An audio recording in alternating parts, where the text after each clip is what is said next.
September is Cholesterol Awareness Month, and while there are many treatment options for those living with high LDL cholesterol, the bad cholesterol, some are easier to access than others. Joining us now to talk about is preventable cardiologist, Dr. Seth Baum. Thank you so much for your time today. Oh, thank you. It's a pleasure being here.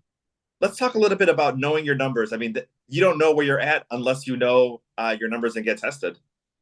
You're absolutely right. And the most important thing to understand first is that heart disease remains the #1 killer of the United States. So it's important to do whatever we can to reduce our risk of heart attack and stroke. And LDL cholesterol is a major driver. It actually causes plaque in the arteries. It causes our arteries to become clogged, and it causes heart attack, stroke, and cardiovascular death. So it's really, really important to know your LDL, and then to do everything you can to reduce your LDL.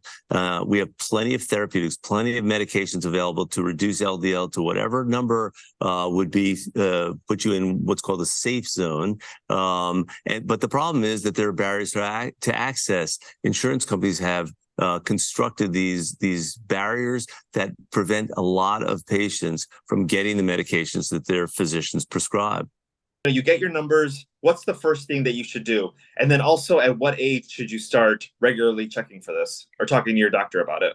Okay, so first the age question. It really depends on who you are. For very high risk patients with a history of a genetic cholesterol disorder called familial hypercholesterolemia, the LDL should be checked when they're about 2 years old, believe it or not. Certainly everybody by the time you're 9 to 11 should have an LDL checked, and then 21 and thereafter.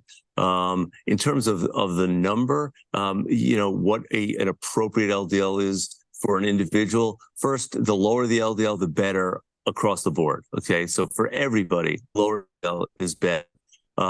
But for individuals, it becomes a little more complex, and we have systems in place to be able to determine what an LDL is appropriate for a given individual. And that really hinges on whether there are additional risk factors, hypertension, diabetes, family history, et cetera. So I can't give you a single number. Yeah, it's just like having a baby. No two pregnancies are exactly the same, and no two kids are going to be exactly the same. Let's talk a little bit about the Family Heart Foundation, a little bit about what they do, and some of these families and individuals who have genetic conditions and maybe not the access to the medication that they may need. Yeah, so the Family Heart Foundation is wonderful. I've been involved with them for many years, and it's a tremendous organization that focuses on genetic lipid and lipoprotein disorders, LDL being the dominant one. There's something else called lipoprotein small a, or Lp(a), that's also very, very important. And the Family Heart Foundation does a few things. It advocates for patients.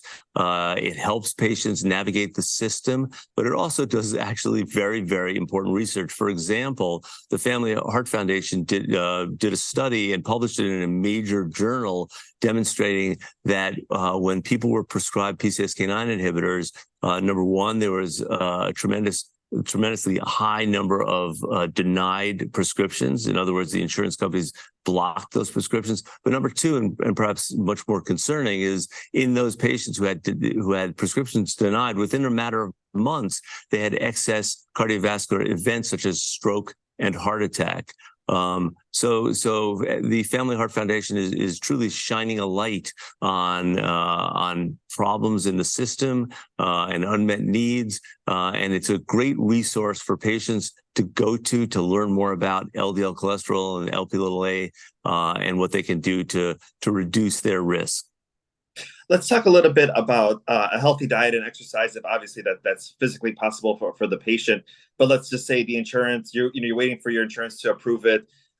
Maybe you're kind of on that borderline of it's a little high, but I know if I change up a few things in my life, I can change my numbers. Talk a little bit to that situation.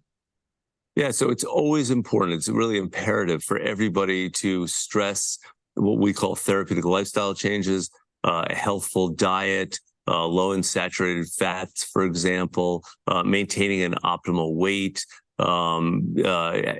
doing regular physical activity, doing exercise. All these things are essential. Unfortunately, for a large number of people, it's not enough to reduce the LDL to where the LDL needs to be, and we need to be on medications.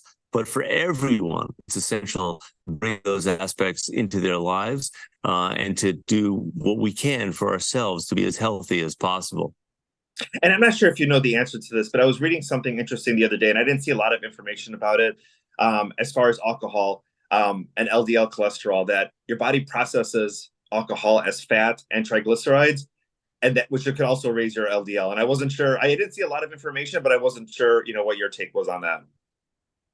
Yeah, so most of the literature says that alcohol consumption will not increase LDL cholesterol. It will increase triglycerides, but not LDL cholesterol. And certainly, drinking in moderation is important. You don't want to drink to excess for a host of reasons. Wonderful. And then let people know where they can find out more information. So I would refer them to ldlsafezone.org. I think that's a great resource, part of the Family Heart Foundation. It's, again, ldlsafezone.org. Wonderful. Dr. Baum, thank you so much for your time today. Thank you.